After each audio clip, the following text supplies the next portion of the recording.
So what's up guys, this is KFTJ Combo and bringing you another KO KOF All-Star FES Units review.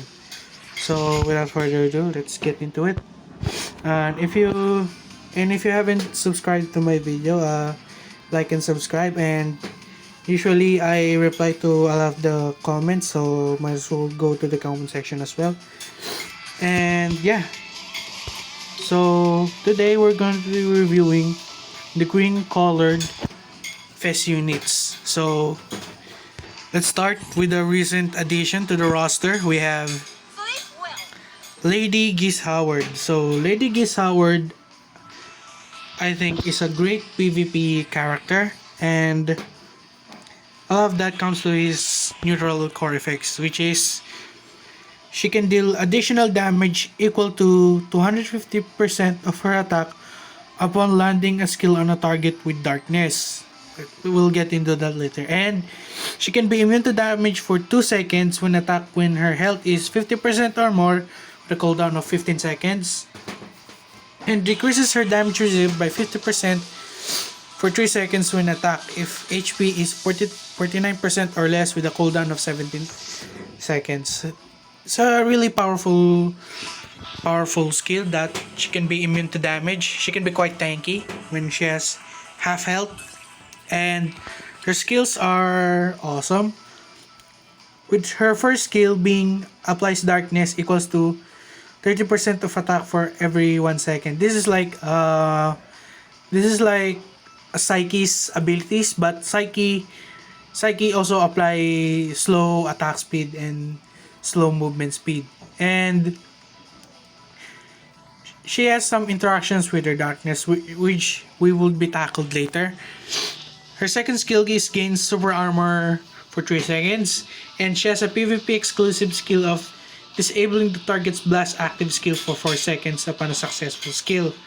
So this is pretty amazing ability, which this is her opener ability, and it's good for blast focused characters, for example like Lady Zero, Pretty Zero, Orochi, etc. His third skill is quite amazing because it's a grab.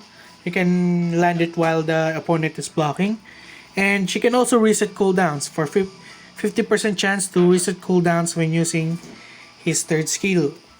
So with a cooldown of 15 seconds, that's not bad. It's quite powerful as well. And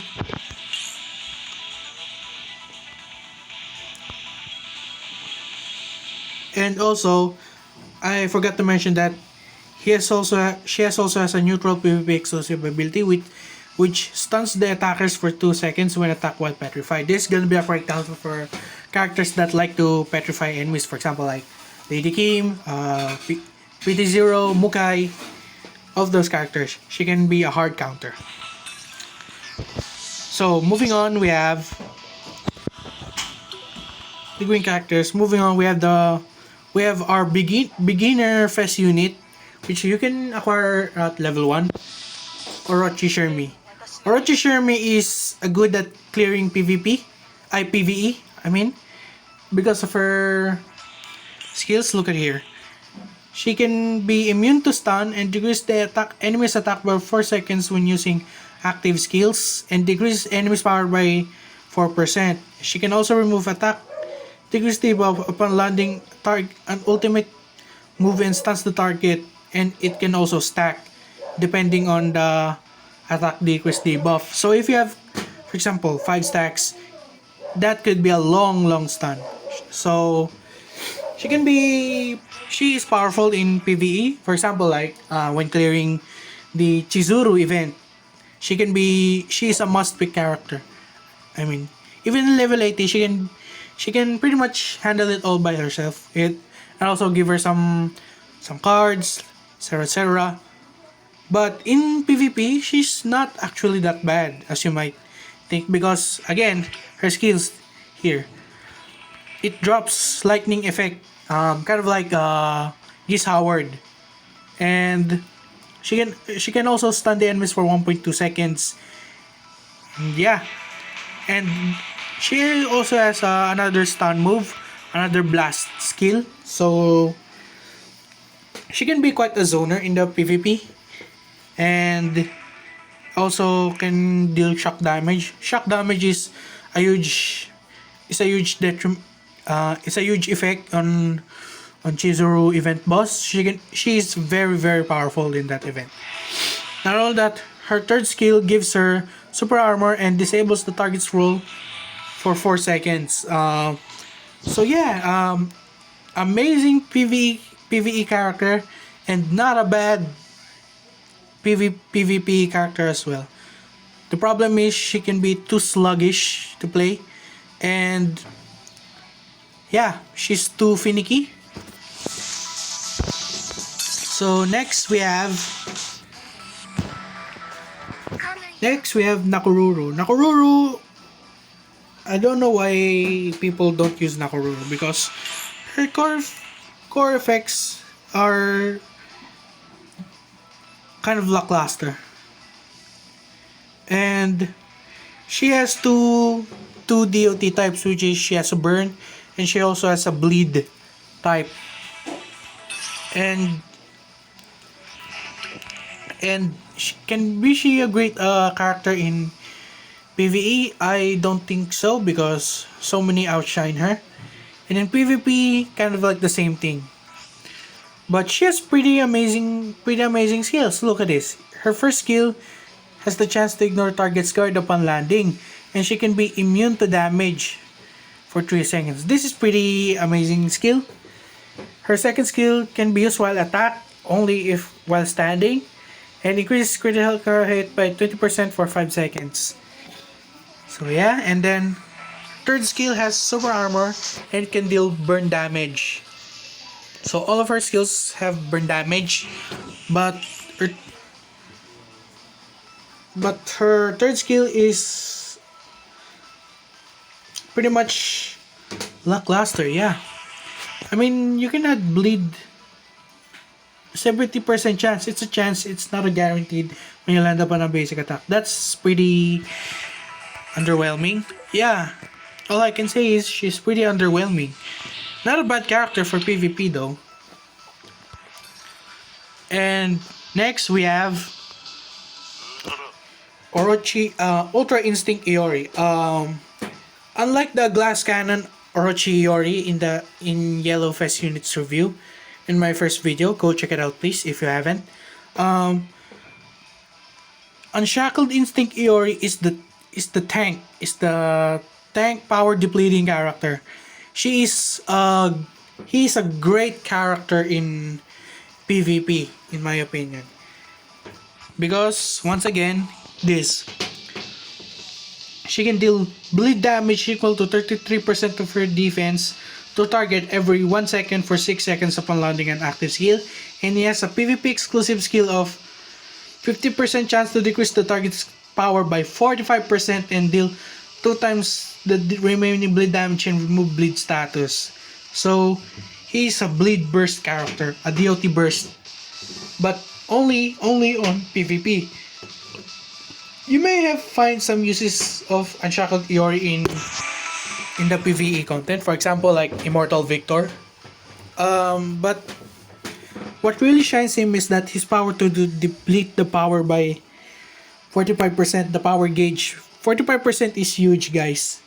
If your character mostly rely on 5PG ultimate move, he can pretty much one skill delete or power by almost a 0.5%. That's pretty huge to me, I guess. Next, we have he can recover HP by 0.4% for every 0.5 seconds when using guard if HP is 30% or less. And he can also recover his health if his HP is 30% or less with no cooldown. And he has also a PvP exclusive of decreases damage received by 35% for 4 seconds when hit by bleeding target. So he can be pretty much tanky once you have like a bleed status.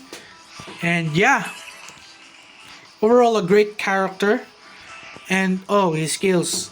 His first skill is can decrease the chance of target's guard, ignore the chance upon a successful attack, huge guard break, and his second skill, yeah, it can also increase his attack.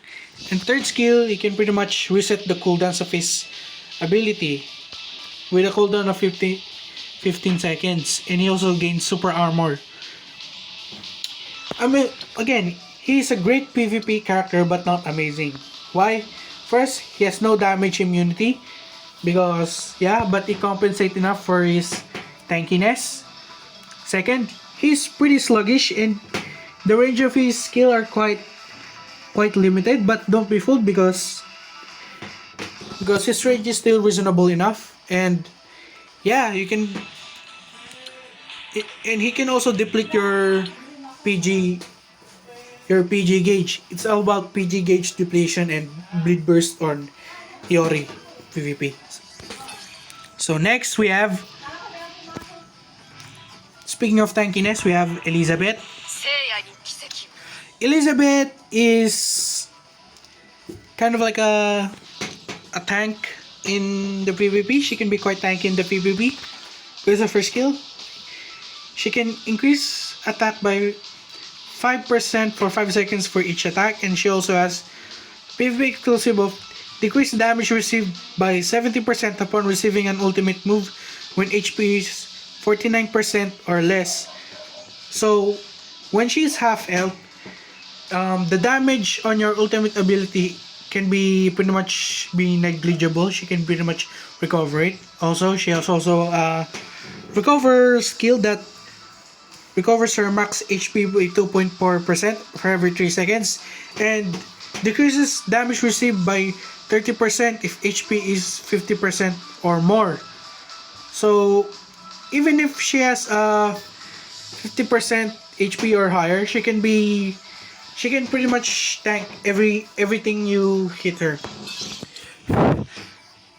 And yeah, she's a great PvP character, but you can also use her in like the spider event. Yeah, which I will be discussing maybe in the future video. And let's look at her skills. His first skill is a blast skill that deals chill damage and gives her super armor. Hyper armor, by the way. And her second skill can freeze target for 2 seconds, but also a 35% chance. Pretty low, but here comes the good part. She also has a PvP exclusive of decreased enemies movement speed by 30%, and enemies cannot roll for 4 seconds when a successful skill, guard included, ends. So this also have a built-in punish, which the target cannot roll for 4 seconds. And this one, her third skill, can also reflect 20% damage taken for 5 seconds, and it can also increase attack for 7 seconds with no cooldown. So pretty much a good character in PvP, but she has also find some uses in PvE. Next we have Genitz. Genitz is a long time meta and a must pick for PvP. Not even for PvP, she can also be used at the PvE content. He excels at everything, guys. Why? Because this. She can decrease the target's attack by 17% for 5 seconds when attacking a bleeding enemy. And his neutral skill is pretty much meh, but what does he shine though is his skills. First is his third skill. His third skill is fast, guys. It's very, very fast. And she can also have hyper armor for 3 seconds. That's a fast third, I should say.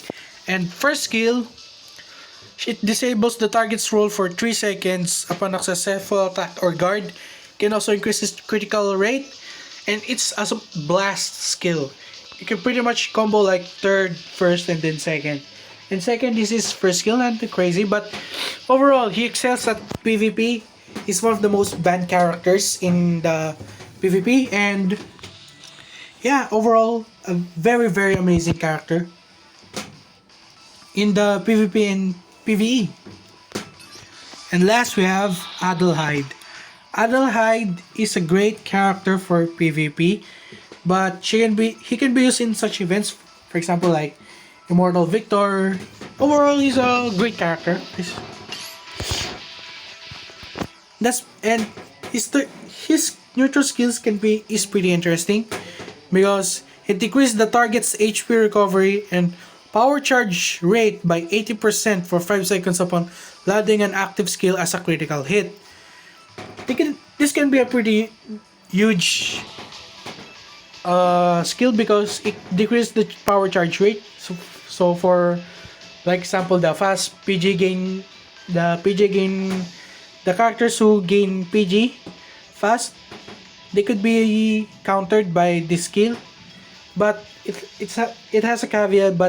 It has a caveat that need to be land as a critical hit, and he also has 70% to remove buffs from target's active skill upon landing active skill. This is pretty huge because you can pretty much decrease if your skill gains power up. She can remove buffs from the target upon landing his active skill, and he's also pretty fast though. His first skill gives him immune damage for 3 seconds. His third skill can stun enemy and also has a super armor. And his second skill, yeah, it does shock damage for 7 seconds. Overall, a great character. He excels at PvP but in PvE not so much. So what's my opinion about this? I think if you are focused on PvP event, you must go needs Unshackled Instinct Iori and Elizabeth is my top 3 characters that you should be choosing in this roster when you are a PvP focused player. But if you have a PvE content, I will only suggest. Oh, sorry, wait. I forgot another character. It's Ash Crimson. Ash Crimson is a very bad character at PvP, and also in PvE, he still has some uses, but he can be pretty much out. He is very outshined by other characters. When it comes to his skills, he can be pretty sluggish at times. His first skill, yeah, it gives him immunity damage for 2 seconds, but that's about it. He has no hyper armor.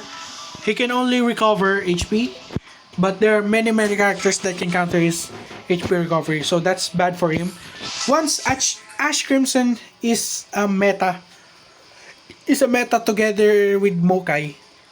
Those two are once a meta in the PvP content. But now with many FES units, I think there's no reason to pick Ash Crimson, but he still has some uses. For example, like the Immortal Victor event, he can be a pretty useful character, but you can only pick him because of his leadership, which increases the Wind Elements fighters' power charge rate by 20%. So yeah. So if you are PvP focused again, I suggest using Elizabeth, Genitz, Shackled Instinct Yor. Those 3 are my top 3. And if you are a PvE content focused, you have Orochi, Shermie, and Ash Crimson. So yeah, that sums about my video. Hopefully you like my video, and yeah, see you guys later. Peace.